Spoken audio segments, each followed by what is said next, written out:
Olá, seja muito bem-vindo, muito bem-vinda. Esse é o seu Bíblia Fácil aqui na Novo Tempo.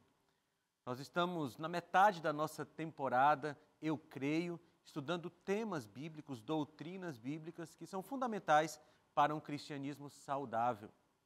O nosso tema de hoje vai ser a vida, morte e ressurreição de Jesus. Às vezes a gente dá um foco assim muito especial na vida e na morte de Jesus, mas a sua ressurreição também é um evento importantíssimo. Por isso eu convido você a pegar a sua Bíblia aí e a já preparar seu caderno, sua canetinha para você ir anotando, marcando sua Bíblia, porque hoje nós vamos ler muitos textos bíblicos e entender o que a vida de Jesus tem a ver com a nossa vida, a morte de Jesus tem a ver com a nossa vida e morte, e a ressurreição de Jesus tem a ver também com a nossa ressurreição, tanto espiritual quanto física, né? Quanto real, caso a gente morra antes da volta de Jesus. Então pega aí sua Bíblia, sua caneta, seu papel, para a gente começar o nosso estudo. Eu quero dar boas-vindas aos nossos amigos, são 9 semanas já juntos, né? A gente já está mais perto do final do que do começo, já nos conhecemos bem. Você de casa já os conheceu muito bem, né, nesses vídeos que vocês estão gravando aí nos nossos intervalos. Muito obrigado pela participação de vocês. Pegue aí sua Bíblia, eu vou pegar a minha Bíblia também. Eu não sei se você aí de casa já nos segue lá no nosso Instagram, é o @BíbliaFácil, e lá você tem cortes do programa, você tem informações adicionais, às vezes bastidores do programa. Nos segue lá que você vai gostar. E todos os nossos programas estão em 2 canais. Na nossa plataforma de streaming oficial aqui da Novo Tempo, que é o ntplay.com. E também tem o nosso canal no YouTube, youtube.com/BíbliaFácil, para você encontrar o nosso conteúdo lá. E aí eu faço um desafio, compartilha um programa que você mais gostou, né? Pega o link lá no YouTube ou no NT Play, manda no grupo da tua família, manda para um amigo que você acha que precisa ouvir esse conteúdo. É uma forma também de você fazer um trabalho missionário. Bem, o nosso tema de hoje, como eu falei, vida, morte e ressurreição de Cristo.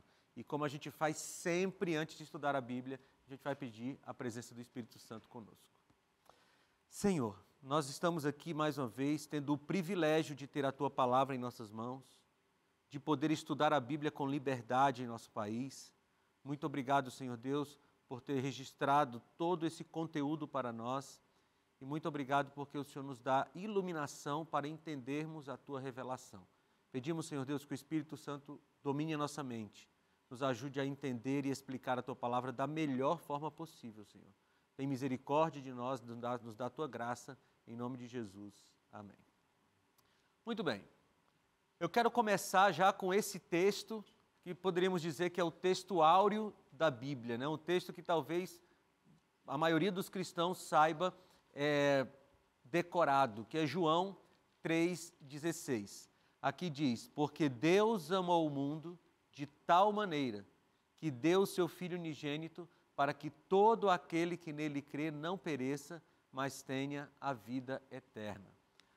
Um teólogo disse uma certa vez que se a Bíblia toda se perdesse, esse texto seria suficiente para a gente ter uma noção do que Deus faz por nós, né? Deus amou o mundo de tal maneira que deu o seu Filho. Veja, eu não sei se você já parou para pensar nessa ação de Deus de dar o seu Filho para morrer no nosso lugar. Quem tem filho aqui talvez concorde com o que eu vou falar agora. Se alguém chegasse para mim e dissesse assim, olha, Felipe, é o seguinte, tem um grupo de criminosos ali, eles estão condenados à morte, eles podem ser salvos se você der o seu filho, o Daniel ou o Luca, para morrer no lugar deles. Eu acho que eu diria assim, olha, mata de maneira indolor, né? Mata sem dor. Porque eu não sei se eu daria meu filho para morrer no lugar de ninguém. E você não me condene em casa não, porque eu acho que você também não daria seus filhos não. Porque é uma ação, assim, sobrenatural, sobrenatural. E veja, os nossos filhos são filhos imperfeitos, mas Deus deu o filho perfeito dele para morrer no nosso lugar.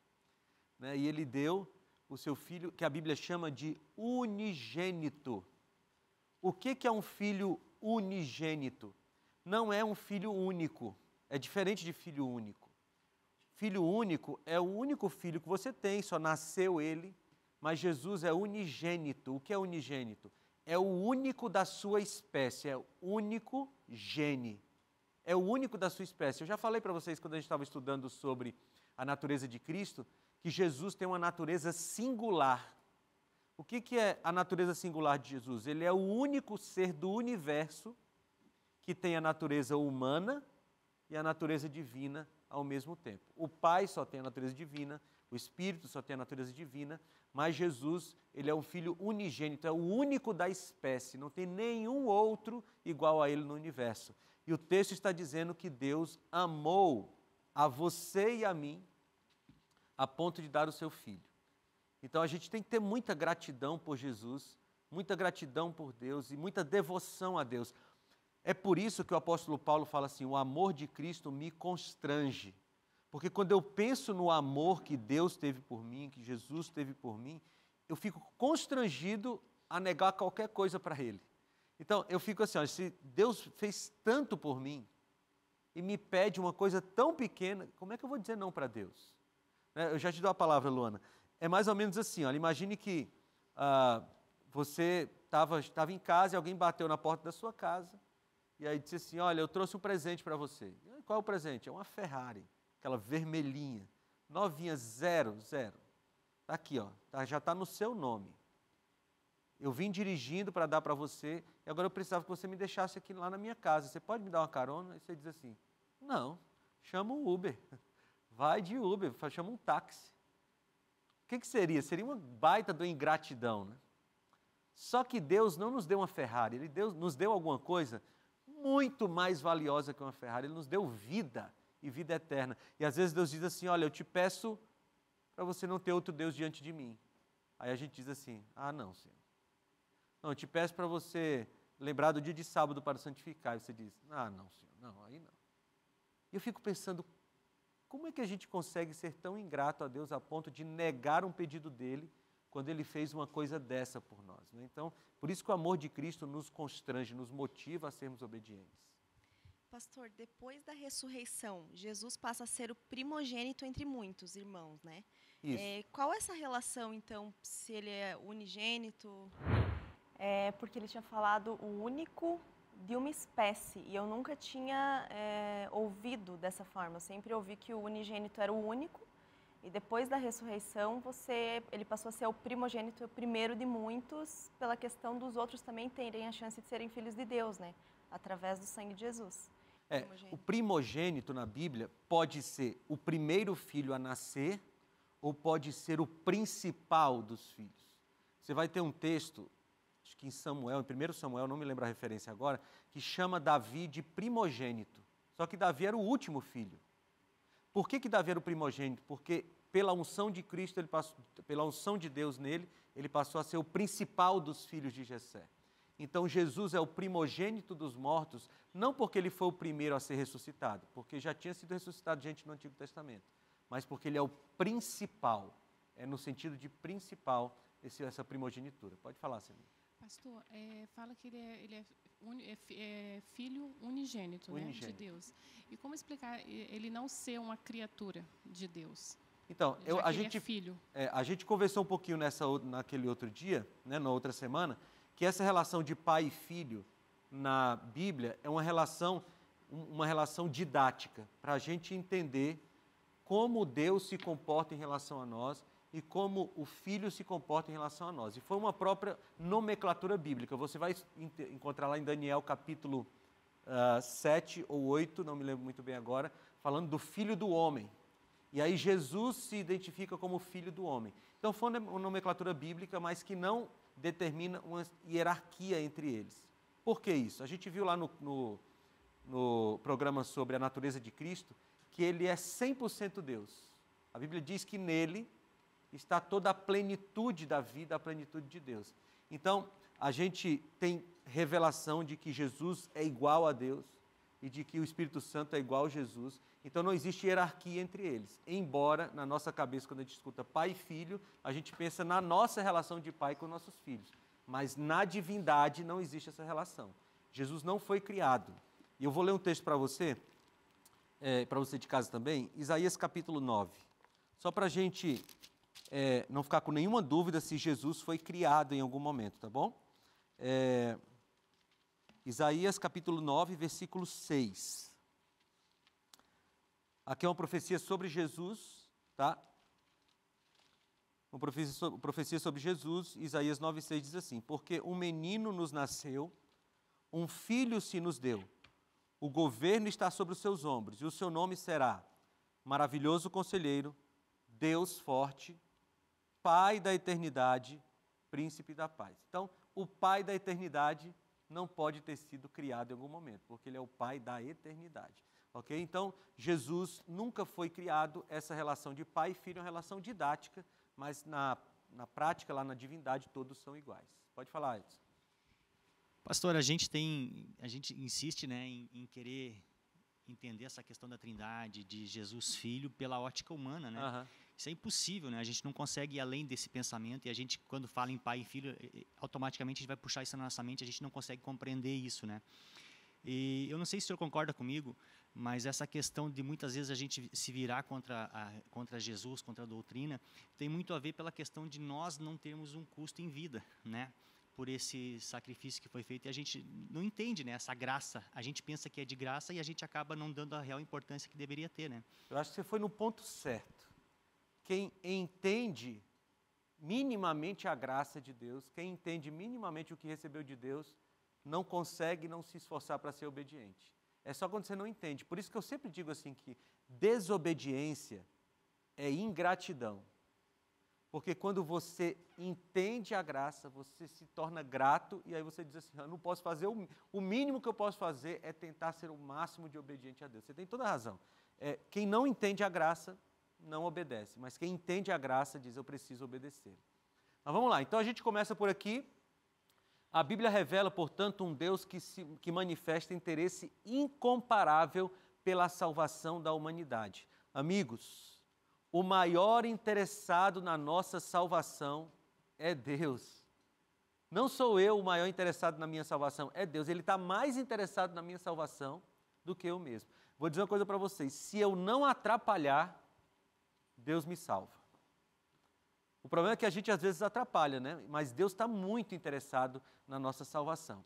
Eu quero dar só uma pausa aqui para oferecer para os nossos amigos de casa o nosso guia de estudos que vai ajudar você a entender com mais profundidade esses e outros assuntos do texto bíblico. Aqui eu tenho o guia de estudos Eu Creio, é a revista oficial da Novo Tempo, a revista Esperança, e o tema dessa edição é Eu Creio. Esse guia de estudos vai te ajudar a estudar com calma temas como a criação, a salvação, o pecado, a entrada do pecado, como Deus resolveu essa questão toda, a volta de Jesus. E aqui você tem um material muito bem diagramado, colorido, um material que é muito bom, não se acaba muito rápido. E esse material vai para a sua casa de graça. Não que ele não tenha um custo, tá bom? É igual a gente estava falando aqui da salvação. A salvação tem um custo, mas para a gente ela chega de graça. Esse material teve um custo, mas para você ele vai chegar de graça, porque os Anjos da Esperança já pagaram. Aliás, falando em Anjos da Esperança, nós estamos no finalzinho do mês de agosto e ainda dá tempo de você participar da campanha Convide um Amigo. Se você é Anjo da Esperança, ainda não convidou um amigo para ser um Anjo da Esperança, convide, explique para ele como é bom ser um anjo, como você faz essa mensagem que nós pregamos chegar em mais pessoas, e você ainda vai ganhar uma lembrança aí, você e o amigo que você convidar, ainda vão ganhar uma lembrança da Novo Tempo especial dessa campanha. Mas se você quer esse guia de estudos de graça, você pode ligar agora para 0 Operadora 12 21 27 31 21. Tem uma equipe nesse momento esperando sua ligação. 0 Operadora 12 21 27 31 21. E você pode pedir esse guia de estudos que a gente envia pelos correios para a sua casa. Ou você pode também pedir através do site novotempo.com/escola bíblica. novotempo.com/escola bíblica. Lá você vai encontrar a imagem desse, de todos os outros guias que nós temos. Clica nele e aí você faz seu cadastro e a gente envia. Ou pode mandar uma mensagem para esse WhatsApp e a gente também vai te ajudar a pedir o seu guia de estudos e de graça vai chegar na sua casa. Vamos continuar então aqui. Deus tem o maior interesse na nossa salvação mais do que nós mesmos. E os membros da divindade se aliaram na tarefa de trazer pessoas de volta à relação e união com o seu Criador. Relação que foi quebrada quando? Foi quebrada lá em Gênesis capítulo 3. Né? Se você de casa quiser acompanhar na sua Bíblia, eu vou ler aqui na tela Gênesis capítulo 3, versículos 6 e 7, que dizem assim: Vendo a mulher que a árvore era boa para se comer, agradável aos olhos e árvore desejável para dar entendimento, tomou-lhe do fruto e comeu, e deu também ao marido, e ele comeu. Abriram-se então os olhos de ambos, e percebendo que estavam nus, coseram folhas de figueira e fizeram cintas para si. Quando ouviram a voz do Senhor Deus, que andava no jardim pela viração do dia, esconderam-se da presença do Senhor Deus, o homem e sua mulher, por entre as árvores do jardim. Então, neste momento, nós vimos com mais detalhes isso no nosso programa sobre a criação. Neste momento, a relação íntima entre Deus e o ser humano foi quebrada. Deus ia todo dia pessoalmente visitar o ser humano. Agora ele não poderia mais, porque a glória dele fulminaria o ser humano. E aí o que foi que aconteceu naquele contexto? Deus, Jesus ali pré-encarnado, fez a sua primeira promessa messiânica. Gênesis 3,15. Porém, inimizade entre ti, aqui o ti é a serpente, ti e a mulher, entre a tua descendência, ou seja, a descendência da serpente, e o seu descendente, o descendente da mulher. Este, o descendente da mulher, te ferirá a cabeça da serpente.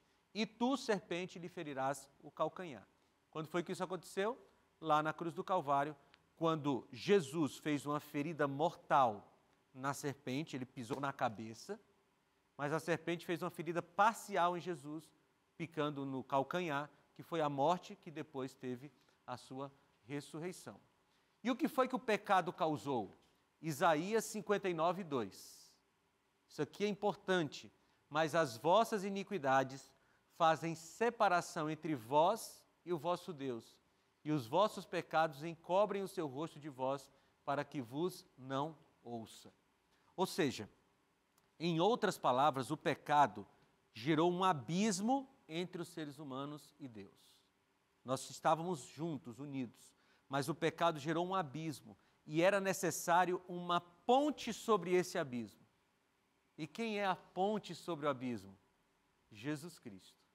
Jesus Cristo fez essa ponte, ou é essa ponte, que leva de volta a união entre o ser humano e Deus, entre Deus e o ser humano. Pode falar, Fernanda. Pastor, na época em que Jesus Cristo nasceu e o seu crescimento, a sua morte, o que acontecia com o povo judeu? Porque eles, como fariseus, conhecedores das leis judaicas, é muito claro em Isaías 53, o perfil de Jesus Cristo, como quando fala que ele é um homem desprezado, o mais rejeitado entre os homens, tinha toda aquela questão, claro, deles esperarem uma pessoa com perfil político, que seria libertadora, mas também Isaías 53 é muito claro sobre o padecimento, o sofrimento de Jesus Cristo.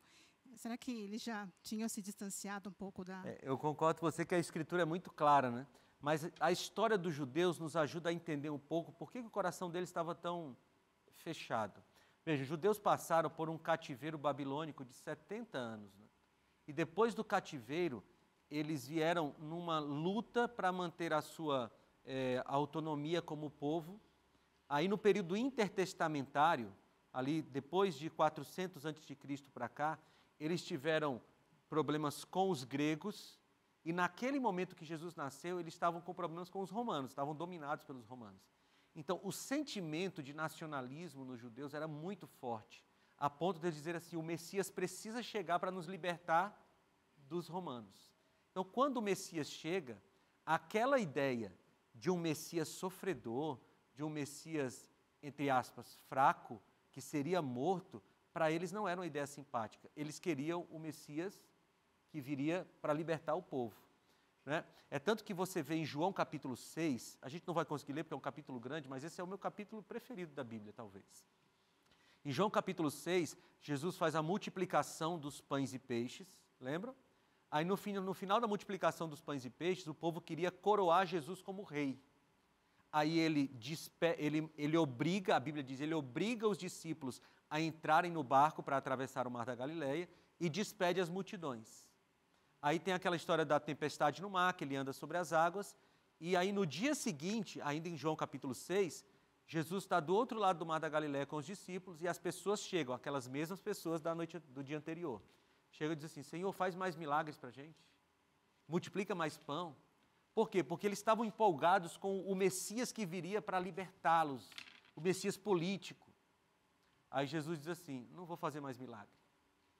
E o capítulo 6 termina com Jesus sendo abandonado pelas pessoas. Por quê? Porque as pessoas queriam um Messias diferente daquele de Isaías 53, queriam um Messias forte. E aí Jesus até pergunta para os seus discípulos, e vocês não vão embora também? Aí Pedro diz, para onde? Para quem nós iremos? Se tu tens as palavras de vida eterna.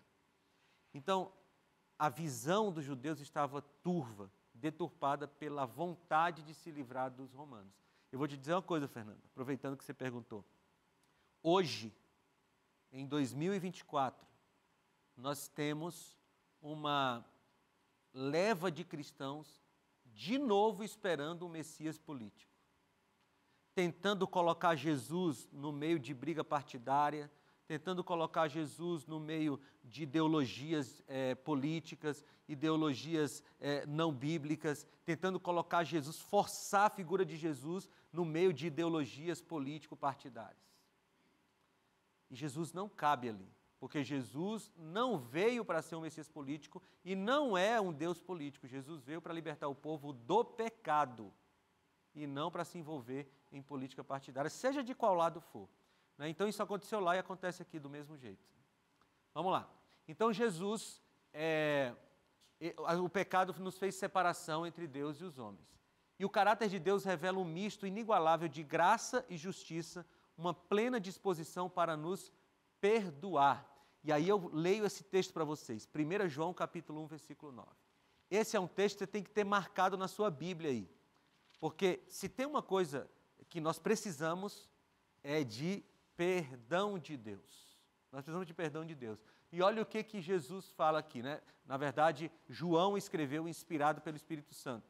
Ele diz assim, se confessarmos os nossos pecados, Ele é fiel e justo para perdoar os nossos pecados e nos purificar de toda injustiça. Eu gosto desse texto, porque aqui não fala só de perdão, aqui fala também de purificação. São dois passos necessários para quem entra no processo de ser trabalhado pelo Espírito Santo. A pessoa é perdoada dos seus pecados, mas ela também começa um processo de purificação. Ou seja, não é você ser perdoado e agora você volta para o pecado. Não, você é perdoado e você abandona o pecado. Você vai sendo purificado do pecado. A Bíblia, aqui esse texto fala, e a Bíblia como um todo fala de perdão e purificação. Porque, amigos, quem foi perdoado por Deus e volta para o pecado, não entendeu a graça, como o Edson falou antes. Vou dar um exemplo para vocês. Imagine que um homem, ele, pela circunstância da vida, por ficar desatento, ele acabou traindo sua esposa. Tudo bem, ela descobriu, ele pediu perdão e ela resolveu perdoar. E aí, perdoado, ele disse assim, já que ela me perdoou, eu vou voltar lá para a mulher com quem eu traí. Ele entendeu o perdão da esposa? A esposa perdoou ele para ele continuar pecando? Sim ou não? Não. Só que às vezes a gente faz isso com Jesus. Se Jesus me perdoa, então não vou abandonar o pecado. Se Jesus me perdoa, então vou continuar no caminho errado. Não. Jesus nos perdoa para a gente continuar o processo de purificação e abandonar o pecado. Senão a gente não entendeu a graça de Deus. Pastor, e aí dentro desse processo é porque está faltando o arrependimento, né? Que é o primeiro passo.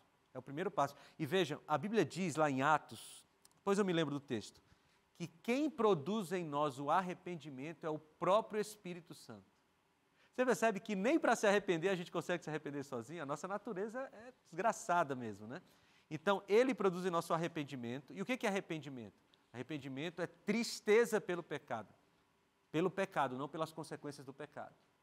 Porque tristeza pelas consequências do pecado é remorso. A gente tem que se arrepender porque a gente entristeceu a Deus pelo pecado, não porque a gente está sofrendo consequências pelo pecado. Porque senão você está evitando ou está rejeitando só a consequência, não o pecado. Muito bem. Efésios 2, 8 e 9 também fala dessa questão de perdão e purificação. Porque pela graça sois salvos por meio da fé, e isso não vem de vós, é dom de Deus, não por obras para que ninguém se glorie. E no versículo 10, não coloquei aqui, mas o versículo 10 diz, vocês foram salvos para as boas obras. Então, esse é um processo, tá bom?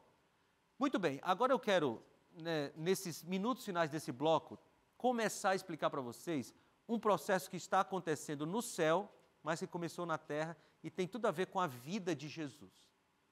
Hebreus capítulo 7, versículo 25 diz assim, por isso também pode salvar, falando sobre Jesus, pode salvar totalmente os que por ele se chegam a Deus, vivendo sempre como para interceder por eles. Com efeito, nos convinha um sumo sacerdote como este, santo, inculpável, sem mácula, separado dos pecadores e feito mais alto do que os céus, que não tem necessidade, como os sumos sacerdotes, de oferecer todos os dias sacrifícios, primeiro por seus próprios pecados, depois pelos pecados do povo, porque fez isso uma vez por todas, quando a si mesmo se ofereceu. O que ele está falando aqui? Ele está falando que Jesus é o nosso sumo sacerdote.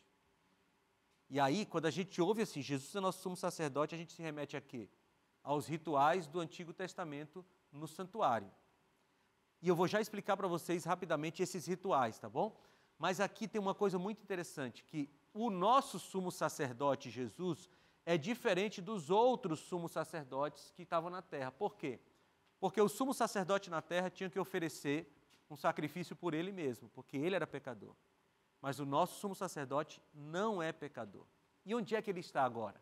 Nós vamos entender isso quando a gente voltar do intervalo. Não sai daí, porque quando voltar eu vou te explicar um pouquinho sobre a doutrina do santuário, o que ela tem a ver com Jesus. Vamos já, a gente volta já.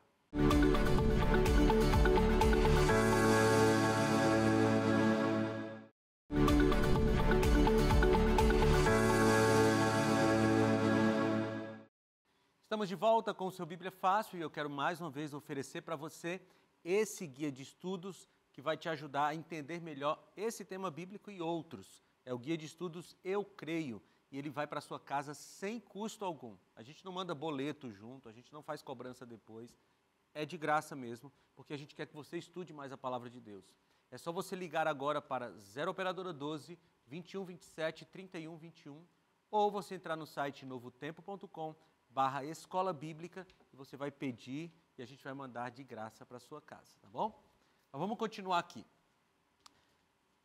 Como eu disse antes, foi Deus quem tomou a iniciativa de restaurar as relações interrompidas entre a humanidade e Ele mesmo. E Romanos 3, 25 diz assim, Deus o ofereceu como sacrifício para a propiciação mediante a fé pelo seu sangue, demonstrando a sua justiça, em sua tolerância, havia deixado impunes os pecados anteriormente cometidos. Veja que coisa interessante.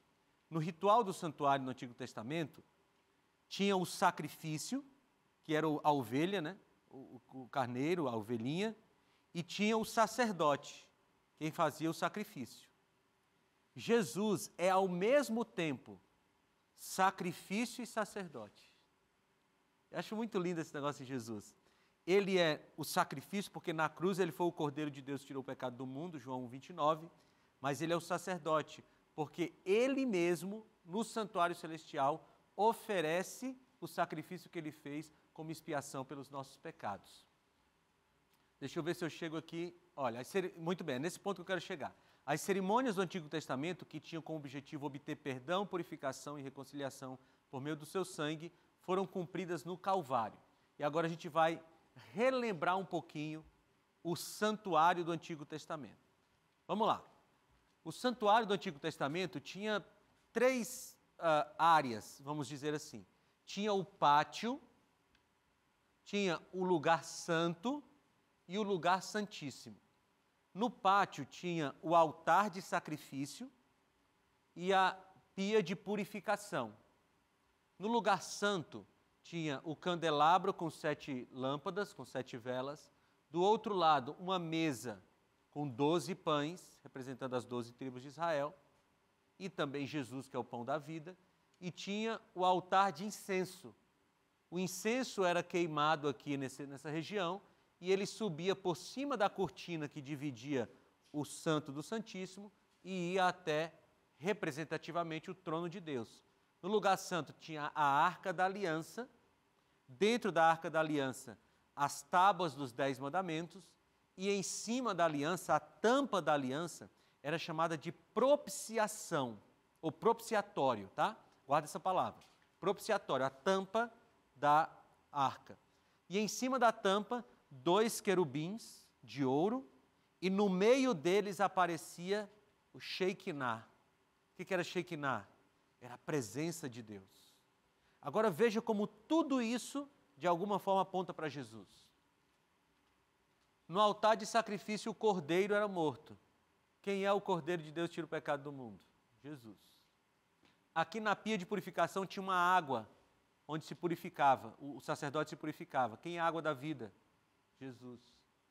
Aqui tem 7 lâmpadas, e essas 7 lâmpadas representam ao mesmo tempo Jesus, que é a luz do mundo, e o Espírito Santo, que é chamado em Apocalipse como os 7 Espíritos.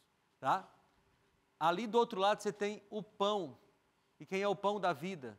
Jesus falou, ele é o pão da vida em João 6. Quem é o nosso intercessor? E aqui tem representação dupla. Jesus é o nosso intercessor no céu, mas também a Bíblia diz que o Espírito Santo intercede por nós com gemidos inexprimíveis.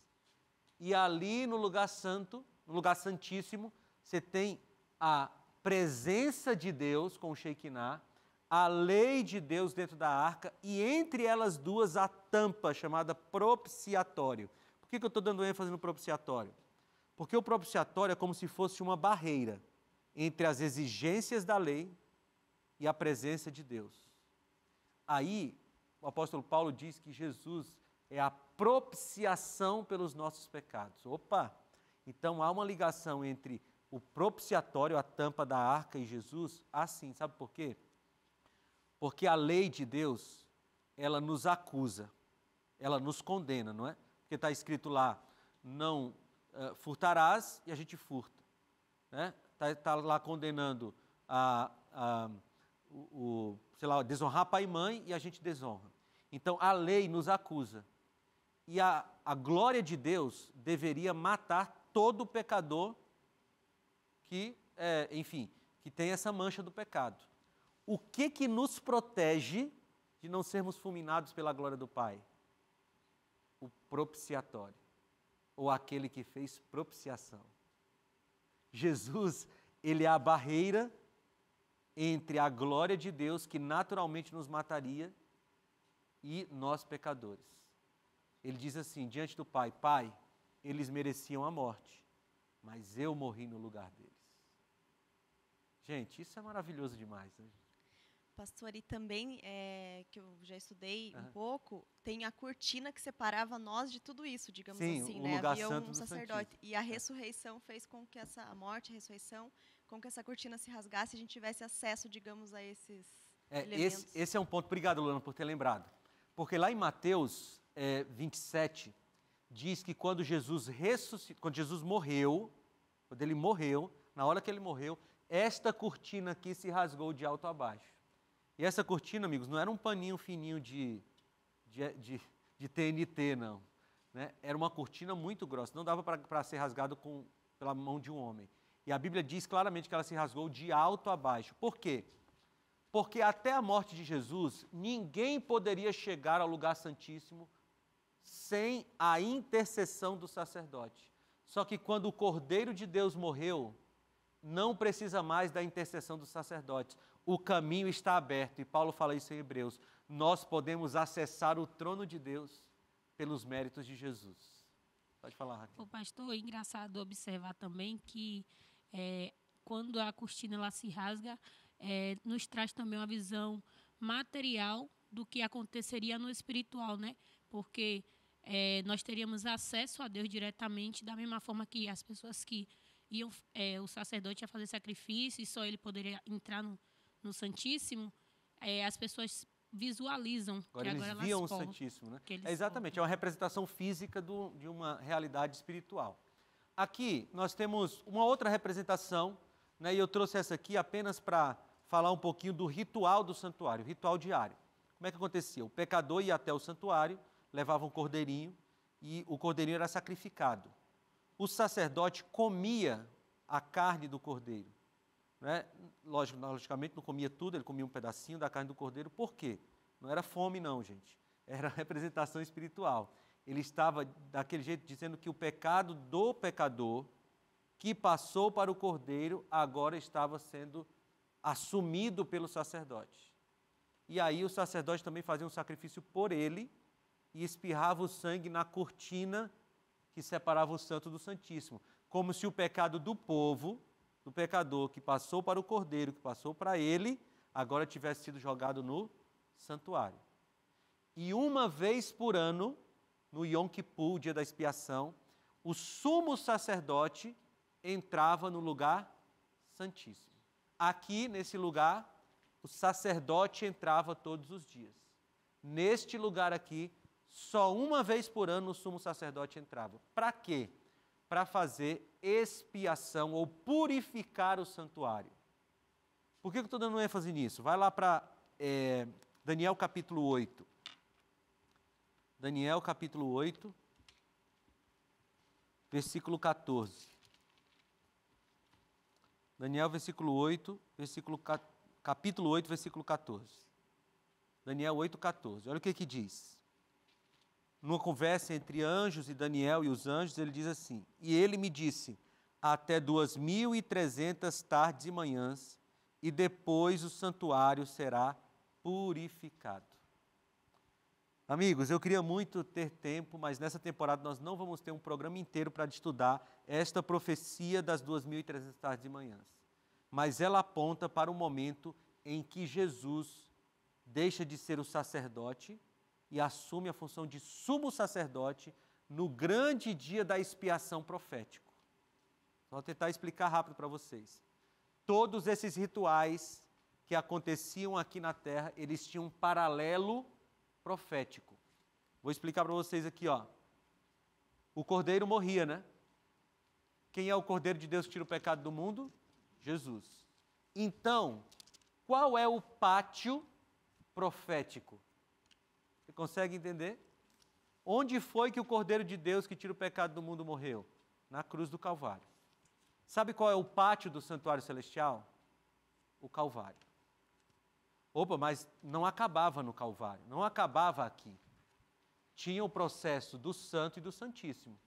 E como isso aqui representava realidades espirituais, então também aconteceu o processo do Santo, que foi da morte de Jesus até 1844, segundo a profecia de Daniel 8,14, que é quando acabam as 2.300 tardes e manhãs. E a partir de 1844, Jesus é o sumo sacerdote, está no lugar santíssimo do santuário celestial. Vou mostrar um texto para vocês daqui a pouco. Vejam, é muito lindo estudar a profecia das 2.300 tardes e manhãs. Tem episódios do Bíblia Fácil sobre essa profecia com mais detalhes, porque ela nos diz que neste momento agora, Jesus está no grande dia da expiação profética lá no céu, fazendo expiação pelos nossos pecados, passando nome por nome de cada pecador, desde Adão até o último que nascer. E quando Jesus terminar esse processo no céu, ele volta para nos buscar. Eu sei que agora surgiu um monte de dúvidas, mas a gente não tem como tirar agora sobre esse assunto, porque ele é muito longo. Mas é importante estudar isso. Pode falar, Fernanda. Pastor, quando o senhor comentou a respeito do pedacinho da carne do cordeiro, eu lembrei da questão da Santa Ceia. Então, quando Jesus instrui os alimentos, partilha o pão, também tem relação com isso, essa memória? Só que lá na Santa Ceia é o contrário, né? O sacerdote comia a carne do cordeirinho para representar que ele agora era um pecador, estava assumindo os pecados. Na Santa Ceia é o pecador que come a carne do Cordeiro Santo, que é Jesus, né? Porque Paulo fala em 1 Coríntios 25 que a gente come a carne de Jesus. Então é como se nós estivéssemos assumindo a pureza de Jesus. É exatamente o contrário. No ritual, o sacerdote assume o pecado do pecador. Na Santa Ceia, a gente assume a pureza de Jesus. A gente é purificado por comer a carne de Cristo. Vamos lá. 1 Coríntios 15, 22, portanto, vamos lá, então vamos fazer essa ponte aqui com 1 Coríntios 15, 22. Então nós temos Jesus agora no santuário celestial, mas para que ele pudesse assumir a função de sacerdote, ele teve que ser o Cordeiro de Deus que morreu, mas logicamente ele tinha que ressuscitar. Então 1 Coríntios 15, 22 diz, porque assim como todos morrem em Adão, assim também todos serão vivificados em Cristo. A ressurreição de Jesus representa a nossa vivificação, ou seja, nós estávamos mortos para o pecado e fomos ressuscitados. E qual é o símbolo disso, gente? Qual é o símbolo da morte e da ressurreição? O símbolo da morte é o batismo nas águas. Paulo diz, nós somos sepultados com Cristo na submersão e depois, quando a gente emerge, a gente está ressuscitando com Cristo. Por isso que o batismo é tão importante. Você está dizendo assim, eu morri na morte de Jesus e ressuscitei na ressurreição de Jesus. É um símbolo dessa morte e ressurreição. Deus comprou o ser humano com o seu sacrifício. E agora eu quero falar um pouquinho sobre a importância da ressurreição de Cristo. Olha lá, 1 Coríntios 15, 14 diz, e se Cristo não ressuscitou, logo é vã a nossa pregação e também é vã a nossa fé. Não é só a morte de Jesus que é importante. É lógico que a morte de Jesus é o centro da história. Mas a ressurreição também é muito importante. Por quê? Porque se Jesus tivesse morrido e não tivesse ressuscitado, nós estaríamos perdidos do mesmo jeito. Porque o processo que Jesus está fazendo hoje no santuário celestial, ele atribui a nós os méritos que ele ganhou na cruz. A cruz foi suficiente para a nossa salvação. Agora, no santuário celestial, ele diz assim, você quer? Então é seu. Ele vai atribuindo os méritos dele para a gente. Então, a ressurreição é muito importante também. Pode falar, Wilson. Pode-se dizer que se Cristo não tivesse ressuscitado, nós estaríamos no inferno ou no mundo dos mortos? Nós estaríamos mortos, né? A Bíblia chama mundo dos mortos a sepultura, né? Na verdade, a palavra inferno na Bíblia significa sepultura. E a metáfora do batismo nos ajuda a entender isso. Ó. Veja, Jesus morreu e ele está morto. Não ressuscitou. Então, seria assim, ó, como se nós tivéssemos sido sepultados no batismo e a gente só está na fase da morte. Se a gente não ressuscitar, se Jesus não ressuscitar, a gente também não ressuscita. Então, nós estaríamos no inferno no sentido de sepultura, né? Condenados à morte eterna. Muito bem. Olha aqui, em João capítulo 20, versículo de 1 a 9, há a descrição da ressurreição de Jesus. Eu não vou ler esse texto, ele está bem extenso, o nosso tempo já está acabando, eu quero chegar em outros textos aqui, mas veja, o apóstolo João, quando estava escrevendo o seu evangelho, já no ano 90 da era cristã, ele já estava bem velhinho, ele deu um espaço muito especial para a ressurreição de Jesus. Aí a gente vai para Atos, capítulo 1, versículo 21 e 22. Quando eles estavam escolhendo o substituto de Judas, né, Judas, aquele que traiu Jesus, quando eles estavam escolhendo o substituto de Judas, olha qual foi o critério. Portanto, é necessário que escolhamos um dos homens que estiveram conosco durante todo o tempo em que o Senhor Jesus viveu entre nós, desde o batismo de João até o dia que Jesus foi elevado dentre nós às alturas. É preciso que um deles seja conosco testemunha da sua ressurreição. Quando foram escolher o substituto de Judas, disseram assim, tem que ser alguém que é testemunha da ressurreição de Jesus. No sermão de Pedro, no dia de Pentecostes, ele falou, mas Deus o ressuscitou dos mortos, rompendo os laços de morte, porque era impossível que a morte o retivesse. Quando Pedro está pregando sobre Jesus, ele dá ênfase na ressurreição de Jesus. No discurso de Pedro no templo, 3 capítulos depois, ele diz assim, vocês mataram o autor da vida, mas Deus o ressuscitou dos mortos e nós somos testemunhas disso. E amigos, a ressurreição de Cristo explica a coragem dos discípulos. Vocês lembram quando Jesus morreu, o que foi que os discípulos fizeram? Se esconderam. Todo mundo se escondeu. Aí quando eles viram Cristo ressuscitado, eles disseram assim, não, Se ele ressuscitou, então a gente está disposto a morrer por ele. Apenas a ressurreição de Jesus explica como os discípulos saíram da covardia para a coragem. Eles viram alguma coisa sobrenatural. E o que eles viram foi a ressurreição de Jesus. O apóstolo Paulo, quando está falando sobre a vida de Jesus, ele enfatiza a ressurreição. Aliás, o capítulo 15 de 1 Coríntios é todo sobre a ressurreição de Jesus. E ele diz: se Cristo não ressuscitou, inútil é a fé que vocês têm, e ainda estão em seus pecados. Ou seja, a ressurreição de Jesus tem a ver com o perdão dos nossos pecados também. E por que a ressurreição é tão importante? Em primeiro lugar, a ressurreição de Cristo é uma confirmação da sua divindade. Em segundo lugar, a ressurreição de Cristo é uma esperança para a morte. Porque se ele ressuscitou, a gente também pode ressuscitar.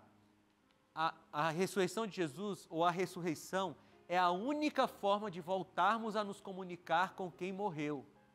A gente não se comunica com quem morreu numa sessão espírita, mas por causa da ressurreição. Quando eles ressuscitarem, a gente volta a se comunicar com eles. Enfim, a ressurreição de Jesus é muito importante para nós, para o cristianismo. E talvez você tenha alguém que você gostaria de reencontrar e que você perdeu para a morte. Eu tenho uma pessoa. Faz mais ou menos 2 anos que eu fiz a cerimônia fúnebre do meu pai. E estive lá, o sepultei, ajudei a colocar o caixão dentro daquele buraco no cemitério. Ajudei a colocar areia em cima do caixão. Mas meu pai morreu em Cristo. Louvado seja Deus por isso. E eu sonho com o dia da ressurreição. Porque a Bíblia diz que quando Jesus voltar, os mortos em Cristo ressuscitarão primeiro. Então a vida de Jesus, a morte de Jesus e a ressurreição de Jesus garante que nós ressuscitaremos, que aqueles que morreram em Cristo ressuscitarão e que nós podemos um dia viver num mundo, num planeta que não tem mais morte, não tem mais pranto, não tem mais dor. É por isso que eu amo tanto Jesus, porque Ele me promete vida eterna ao lado dEle. Ele quer dar para você também. Se você quiser receber, faça isso enquanto você ouve esse hino.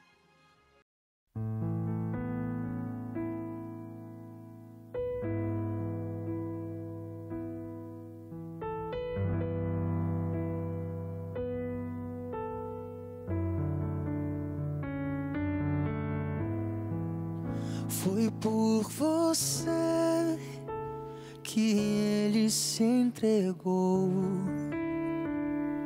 veio salvar o mais humilde pecador, no mundo sozinho em meio à maldade e o ódio,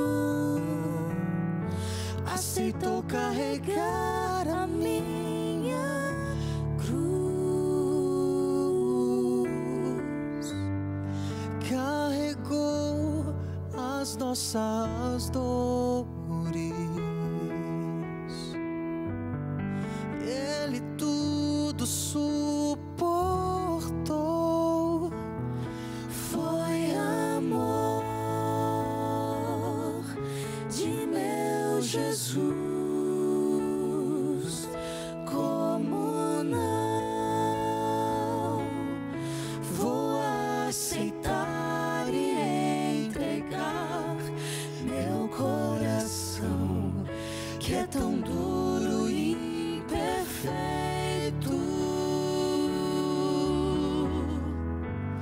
e pronto está a te aceitar por amor.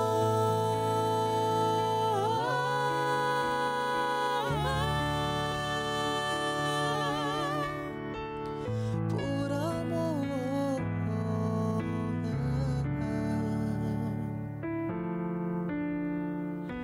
Se hoje estás confuso e incerto, Deus estará bem perto e pronto a te ajudar.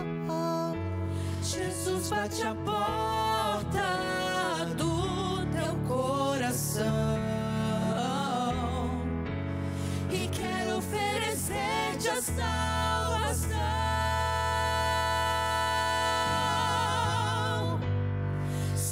sacrifício se fez,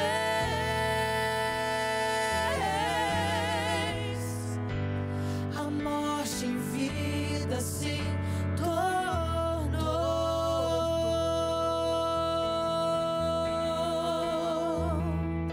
Foi amor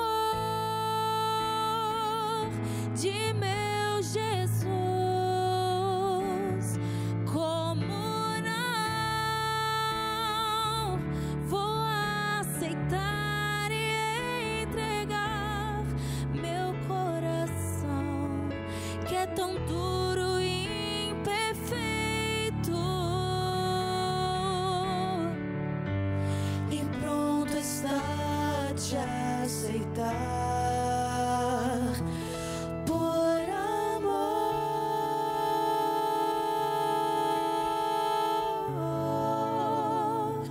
sim, eu amo a mensagem da cruz até morrer. Eu a vou proclamar. Levarei eu também minha cruz, até por uma coroa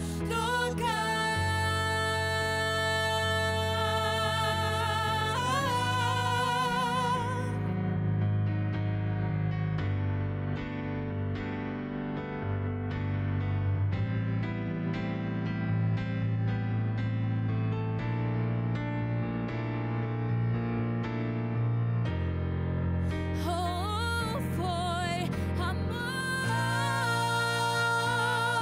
de meu Jesus, como não vou aceitar e entregar meu coração, que é tão duro e imperfeito, que é tão duro e imperfeito, mas Ele está pronto, mas pronto está Ele te aceitar, Ele está, mas pronto está te aceitar, mas pronto está te aceitar. Foi tudo por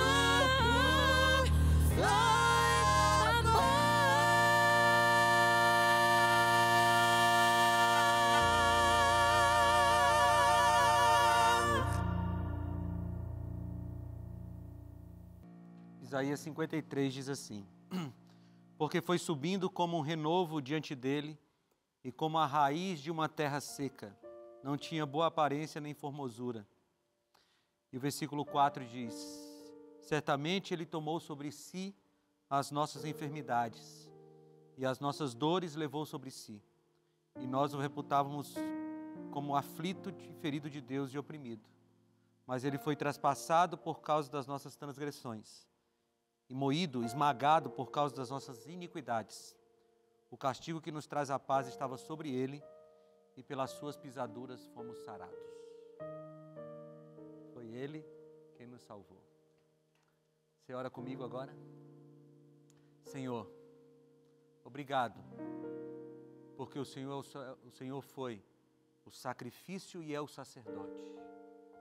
Obrigado por salvar pessoas como nós.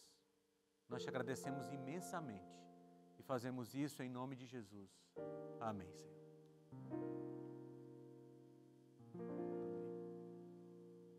Esse tema morte e ressurreição para mim é muito forte, porque eu perdi minha mãe há 30 anos, mas parece que foi hoje, não é nem ontem, é hoje, né? Na época eu não acreditava da forma que eu acredito hoje, que um dia eu posso ter a possibilidade de reencontrá-la. Então isso hoje, esse choro até de alegria, eu transformei uma dor, né, de morte para uma dor de alegria de saber que eu posso encontrá-la, né? Com aquilo que Cristo fez na cruz e a gente saber que a gente vai poder se reencontrar, traz paz para o coração, né? Ao mesmo tempo que tu te emociona, a saudade bate, mas vem uma paz do coração que a gente só tem a agradecer a Deus por isso, né? Eu acho que é o principal na vida de um cristão, né? Saber que Jesus está intercedendo por nós, que nós temos o Espírito Santo e que, mesmo nós sendo pecadores, através do Espírito nos direcionando, a gente tem a chance, né, de ser salvos, né? Então, a gente não pertence para cá, a gente está aqui de passagem e obedecer a palavra de Deus é isso, é descansar no Senhor e saber que logo ali adiante vai estar tudo restaurado, vai estar tudo direitinho de novo, né, para a gente poder viver em paz e com alegria realmente no coração, né? Acho que a palavra toda é esperança, a gente tem que ter fé nisso aí, né, de salvação, né? E hoje eu brinco, né, com as pessoas que são mais próximas a mim que, cara, a coisa que eu mais quero é que Jesus volte, porque hoje eu tenho uma certeza de salvação na minha vida.